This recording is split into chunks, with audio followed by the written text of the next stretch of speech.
Hello guys, welcome to my new blog. সকাল সকাল চান করে রেডি হয়ে নিলাম।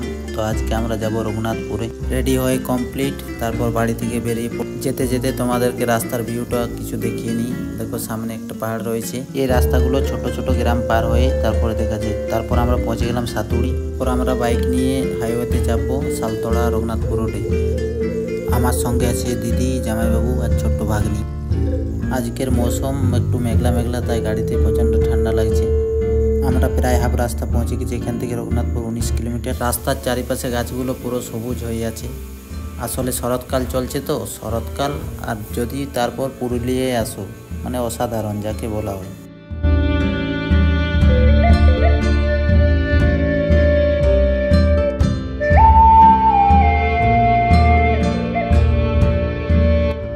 তো ফাইনালি আমরা রঘুনাথপুরে পৌঁছে গেছি। এখানে দেখো রঘুনাথপুরের চৌরাস্তার, এটা ক্ষুদিরাম বোসের স্ট্যাচু। আমরা এখন রঘুনাথপুর বাজারের মধ্যে দিয়ে যাচ্ছি। মানুষের শুধু ভিড়, এদিকে যাচ্ছে ওইদিকে যাচ্ছে। ভিডিও দেখে আশা করি তোমরা বুঝতে পেরে গেছো যে কি জন্য রঘুনাথপুর এসেছিলাম। এখানে দিদি শপিং করতে চলে এসেছি। আর ভাগ্নির দুষ্টুমিটা দেখো তোমরা। আর মানে কি করবো নিজে খুঁজে পাচ্ছে না যে আমি কি করবো এখন।